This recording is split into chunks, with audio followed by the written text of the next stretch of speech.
मी उच्च शिक्षण घेणारच, नवरा माझ्या पसंतीचाच असणार, हुंडा देणार नाही, कुटुंब छोटे ठेवणार, मी नोकरी किंवा व्यवसाय करणारच आणि मुलगा मुलगी असा भेद करणार नाही, अशी प्रतिज्ञा द एम्पॉवर हर फाउंडेशनच्या वतीने आर्थिकदृष्ट्या दत्तक घेण्यात आलेल्या मुलींनी घ्यावी, असा सल्ला इतिहास तज्ज्ञ डॉक्टर राजा दीक्षित यांनी दिला. यातूनच सुजाताबाई भागवत यांना अभिप्रेत असणारी स्त्री घडेल. द एम्पॉवर हर फाउंडेशन यांच्या वतीने डेक्कन जिमखाना येथे लेखिका स्वर्गीय सुजाताबाई भागवत लिखित विस्मृत वीरांगना या पुस्तकाच्या प्रकाशन प्रसंगी प्रमुख पाहुणे म्हणून ते बोलत होते. यावेळी अनुबाई घोरपडे आणि राणी दीपाबाई भोसले आणि आजची पिढी या विषयावर त्यांनी भाषण केले. अनुबाई या केवळ एका मोठ्या घराण्यात जन्माला आले असं नाही, तसे पुष्कळ असतात. पण त्या घराण्यात जन्माला आल्याचं सार्थक ज्यांनी केलं अशांपैकी त्या होत्या. म्हणजे त्या अत्यंत शूर होत्या. त्यांचे सगळे गुण ह्याच्यात दिलेले आहेत. म्हणजे त्यांची एकंदर हुशारी आणि त्यांचं शौर्य हे सगळ्याचा मेळ त्यांच्यामध्ये जो होता त्याचा प्रत्यय त्यांच्या संबंध आयुष्यभर आपण जर चरित्र वाचलं तर लक्षात येतं की आयुष्यभर त्याचा त्यांच्या जीवन कार्यामध्ये आपल्याला प्रत्यय येतो. आणि या संबंध काळात विशेषतः म्हणजे लग्न झालं त्यांचं 1719मध्ये. त्यांचे जे पती होते त्यांचा मृत्यू 1745मध्ये झाला. तिथपासून म्हणजे 1719 पासून ते 1776पर्यंत त्या इचलकरंजी संस्थान स्वतःच्या कर्तृत्वाने चालवत होत्या. जे पती हयात असताना सुद्धा अनेक वेळा युद्ध मोहिमांवर त्या आपल्या बंधूंबरोबर गेलेल्या आहेत. बाजीराव आणि चिमाजी केवढे थोर बंधू त्यांना लाभलेले होते. तर आपल्या या बंधूंबरोबर लष्करी मोहिमेवर त्या गेलेल्या आहेत. त्यामुळे हे सगळं म्हणजे घोड्यावर बसणं हे सुद्धा किती अवघड वाटतं आज आपल्याला सुद्धा वाटतं. पण घोड्यावर बसून त्यावेळेचे काय तलवार वगैरे ढाल तलवार असेल हे घेऊन युद्धावर जाणं ही साधी गोष्ट नाही आहे. तर अशा प्रकारची ही पराक्रमी व्यक्ती होतीच होती. पण त्या पराक्रमाच्या जोडीला एका संस्थांचा कारभार हा 30-35 वर्षांपेक्षा अधिक काळ अत्यंत उत्तम रीतीने चालवणं ही सुद्धा एक असामान्य अशी गोष्ट त्या काळातली होती. पण अत्यंत कर्तृत्व संपन्न असं हे पेशवाईतलं व्यक्तिमत्व आहे की ज्याची ओळख आपल्याला नसते दुर्दैवानी, पण या पुस्तकामुळे आता ती ओळख आपल्याला होईल. तर असं हे व्यक्तिमत्व. दुसरं जे व्यक्तिमत्व यातलं आहे राणी दीपाबाई ह्या भोसले घराण्यातल्या. पण भोसले घराण्याचे 2 शाखा होत्या. शिवाजी महाराजांचे सावत्र बंधू व्यंकोजी राजे.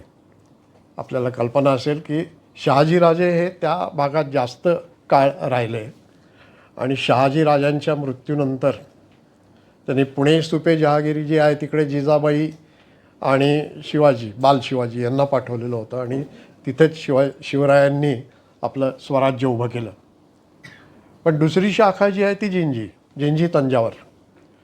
आणि तिथे शहाजीराजांच्या ज्या दुसऱ्या पत्नी तुकाबाई या होत्या, या तुकाबाईंचे पुत्र व्यंकोजी यांचं राज्य होतं. आणि दीपाबाई भोसले राणी दीपाबाई म्हणजे या व्यंकोजींच्या पत्नी.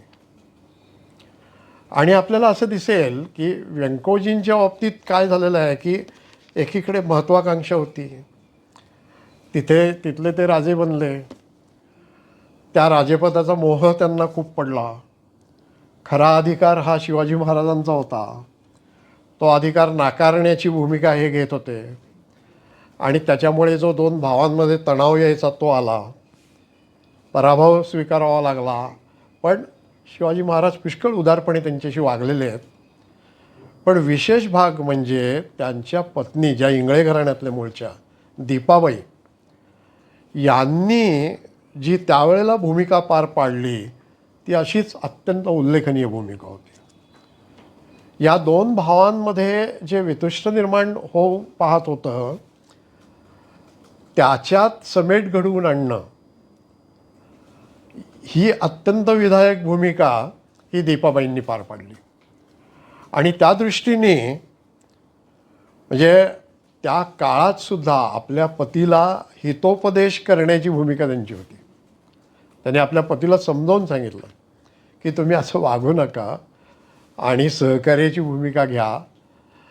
हे त्या परोपरीने त्यांनी त्यांना समजावलं आणि अत्यंत विधायक अशी भूमिका जी त्यांनी घेतली. म्हणजे ही भूमिका इतकी विधायक होती आणि त्यांच्यामधली जी परिपक्वता होती, राजकीय परिपक्वता, ही इतकी उत्तम दर्जाची होती की स्वतः शिवाजी महाराजांनी त्यांचं कौतुक करून त्यांना काही प्रदेश हे जहागीर म्हणून दिलेले. याच्यापेक्षा आणखी काय पुरस्कार असू शकतो. तेव्हा अशा प्रकारचं हे दीपाबाईंचं व्यक्तिमत्व. या दोन्ही स्त्रिया ज्या आहेत यांचं कर्तृत्व आज या पुस्तकामुळे उजेडात आलेलं आहे. मी या पुस्तकाचं वर्णन त्यांच्या एका वाक्यात करायचं झालं तर ते असं करीन की सुजाताताई भागवत यांनी यांचं हे जे पुस्तक आहे ते 2 विस्मृती चित्रांचं स्मृतिचित्रांमध्ये रूपांतर करणारं असं हे पुस्तक आहे. असं एका वाक्यात त्याचं सार सांगता येईल. आता त्यांनी काय झालं आहे, मला विषय देताना त्यांनी असं म्हटलेलं होतं की आणि आजचा काळ. तर आता आजच्या काळाकडे मला यायला पाहिजे थोडंसं, म्हणून एक 5-10 मिनिटातच ते तेवढं बोलतो आणि थांबतो.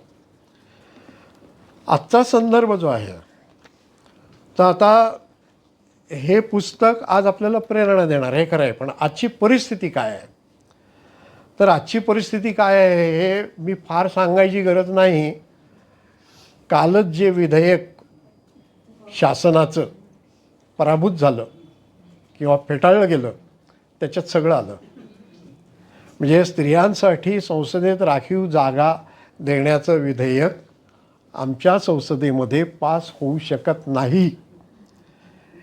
आमचे प्रतिनिधी देशाचे याच्यापेक्षा आणखी काय पाहिजे. म्हणजे याच्यातच स्त्रीविषयक आजची आपली काय दृष्टी आहे याच्यावर प्रकाश पडतो. तेव्हा तो एक दुर्दैवी असा भाग आहे. कोणतंही वर्तमानपत्र उघडा, स्त्रीवरच्या अत्याचाराची बातमी नाही असा एक दिवस नाही. अत्यंत दुर्दैवी, क्लेश होतात, एक दिवस असा जात नाही. टी व्हीवरच्या बातम्या सध्या बघवत नाहीत अशी परिस्थिती आहे. तसं पाहायला गेलं वरवर तर आपण खूप मोठं यश मिळवलं आहे बरं का स्त्रियांच्या बाबतीत.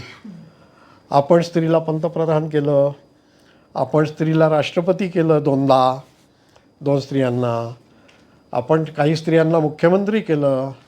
महाराष्ट्रात आता एका स्त्रीला आपण उपमुख्यमंत्री पद दिलेलं आहे. पुण्या मुंबईत महापौरपदी पण स्त्रिया आहेत. लाडकी बहीण म्हणून आपण स्त्रियांचं कौतुक करतो आहे राजकीय पातळीवर. हे सगळं चालू आहे. पण असं झाल्यामुळे स्त्रीच्या जीवनात काही बदल झाला का खऱ्या अर्थाने. म्हणजे बदल हे झाले असतील की स्त्रिया शिकायला लागल्या, नोकऱ्या करायला लागल्या, कर्तृत्व गाजवायला लागल्या, अंतरिक्ष यात्री बनल्या, हे सगळं झालं, ठीक आहे, आणि ते चांगलंच आहे.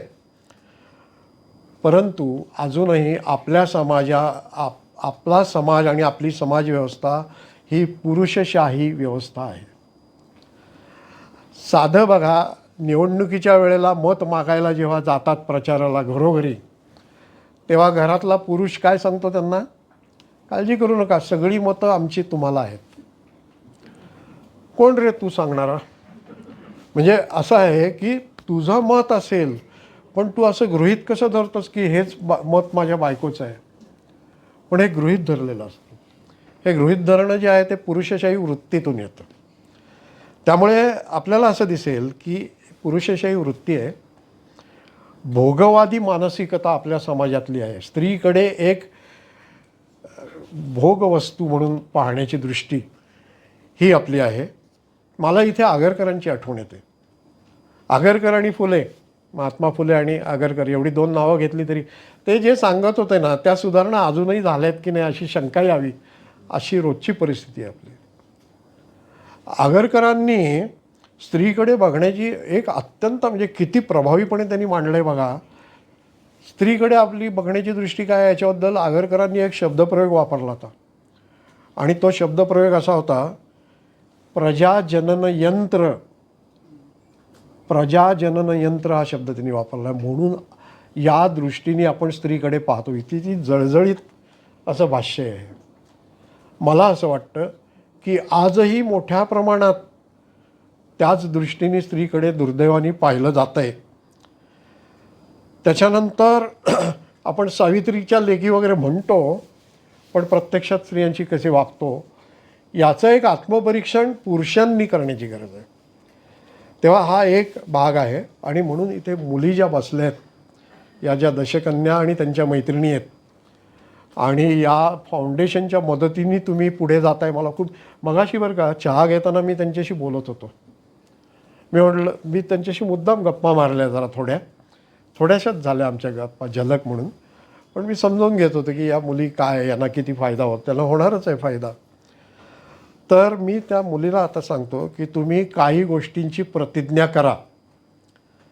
काय करा? एक म्हणजे मी उच्च शिक्षण घेईनच, च. दुसरं म्हणजे नवरा हा माझ्या पसंतीचाच असेल.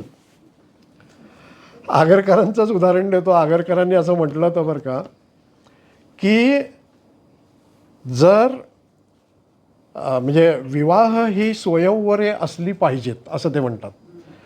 म्हणजे जिचा नवरा तिन्ही निवडलेला असला पाहिजे आणि ज्याची बायको त्याने निवडलेली असली पाहिजे. जी स्वयंवरे नाहीत ते सर्व बालविवाहच आहेत असे आम्ही समजतो. मला असं वाटतं आजही आपल्याकडे किती बालविवाह या व्याख्येनुसार होत आहेत. तेव्हा ही परिस्थिती आहे. तर म्हणून लक्षात ठेवायचं की नवरा हा आपल्या पसंतीचाच असला पाहिजे, लादलेला असता कामा नये. हुंडा कोणत्याही परिस्थितीत देणार नाही, हुंडा मागतात त्याच्याशी लग्न करणार नाही, ही प्रतिज्ञा घ्या तुम्ही. माहेरी आधी ठणकावून सांगा, जे सासरचे होणार आहेत त्यांना ते सांगा, हुंडा देणार नाही कोणत्याही परिस्थितीत. पुढे कुटुंब हे छोटं कुटुंबच असेल, 2च्या वर नाही. हा निर्णय स्त्रीचा आहे ना, स्त्रीचा कान असला पाहिजे ना. मला मूल केव्हा हवं, मला मुलं किती असावीत, मला समजा 2च मुली असल्या तर मी 2वर थांबेन, हे निर्णय तिला घेऊ दे ना. तेव्हा तुम्ही लक्षात ठेवा की हे निर्णय तुमचे आहेत आणि ते तुम्ही ठणकावून सांगा. त्याच्यानंतर मी नोकरी किंवा व्यवसाय करेनच, म्हणजे मी माझ्या पायावर उभी राहीनच, त्याशिवाय मी लग्नच करणार नाही, ही प्रतिज्ञा घ्या. मुलगा मुलगी असा भेद मी माझ्या आयुष्यात करणार नाही, ही प्रतिज्ञा घ्या. हे सगळं जर तुम्ही कराल तर सुजाताताई भागवत यांना अभिप्रेत असणारी स्त्री आणि या ज्या ऐतिहासिक स्त्रिया आहेत त्यांच्या आणि सावित्रीबाई, रमाबाई रानडे यांच्यासारख्यांच्या आपण वारसदार आहोत, हे तुम्ही सिद्ध करू शकाल. नमस्कार, माझं नाव संदीप मुलकर. दी एम्पॉवर हर फाउंडेशनचा मी संस्थापक आणि प्रमुख विश्वस्त आहे. आजचा कार्यक्रम होता पुस्तक प्रकाशनाचा. विस्मृत विरांगना असं स्वर्गीय सुजाताबाई भागवत यांनी लिहिलेलं इतिहासाचं पुस्तक होतं, जे राणी दीपाबाई आणि अनुबाई घोरपडे यांच्यावरचं पुस्तक आहे हे. आणि ते आपल्या संस्थेच्या तर्फे प्रकाशित करण्यात आलं आज डॉक्टर राजा दीक्षित यांच्या हस्ते. संस्थेच्या मार्फत हे प्रकाशित करण्यामागचं प्रमुख कारण असं होतं की या इतिहासातल्या काही वीरगाथा आहेत आणि एम्पॉवर हर ही संस्थासुद्धा मुलींसाठी काम करते, त्यांना प्रेरणा देण्याच्या दृष्टीतनं हे पुस्तक संस्थेतर्फे छापण्याचा आम्ही निर्णय घेतला. तर असा हा आजच्या कार्यक्रमाचं स्वरूप होतं. ज्या लेखिका ज्या आहेत त्यांनी खूप आधी लिहिलेले पुस्तक होतं, त्यांचं फक्त हस्तलिखित होतं, प्रकाशित करायला एवढा वेळ का लागला. हे खरं तर माझ्या अजय सासूबाईंनी लिहिलेलं पुस्तक होतं. सुजाताबाई भागवत यांना 1999 साली महाराष्ट्र सरकारचा उत्कृष्ट वाङ्मय निर्मितीचा पुरस्कार मिळाला होता आणि त्या जाण्यापूर्वी त्यांनी हे पुस्तक लिहून ठेवलं होतं. त्याच्या हस्तलिखित प्रती त्यांच्याकडे होत्या, त्या सापडायला काही वर्ष गेली. त्या सापडल्यानंतर सासूबाईंच्या मनात होतं की हे प्रकाशित व्हावं पुस्तक, पण सासऱ्यांच्या तब्येतीमुळे काही कारणांमुळे ते जरा मागे पडत गेलं आणि मग सासरे गेल्यानंतर आज ते थोडं काम हाती घेऊन आम्ही गेल्या 2-3 महिन्यात ते पूर्ण केलं आणि आज या अक्षय तृतीयेच्या निमित्ताने त्याचं प्रकाशन झालं. त्याची विक्री कशी असेल आणि कुठे आज भेटेल? ह्याची विक्री म्हणजे हे ॲमेझॉनवर तर उपलब्ध असेल काही दिवसांमध्ये, पण प्रामुख्याने हे सर्व साधारणतः आर्थिकदृष्ट्या दुर्बल मुलींसाठी हे पुस्तक मोफत दिलं जाणार आहे. तर ते त्याच्यासाठी आमच्याशीच संपर्क साधावा लागेल. संस्थेच्या संकेतस्थळावर आमचा नंबर आहे, तिथे मेल लिहून किंवा फोन करून पुस्तकाची प्रत मिळू शकेल.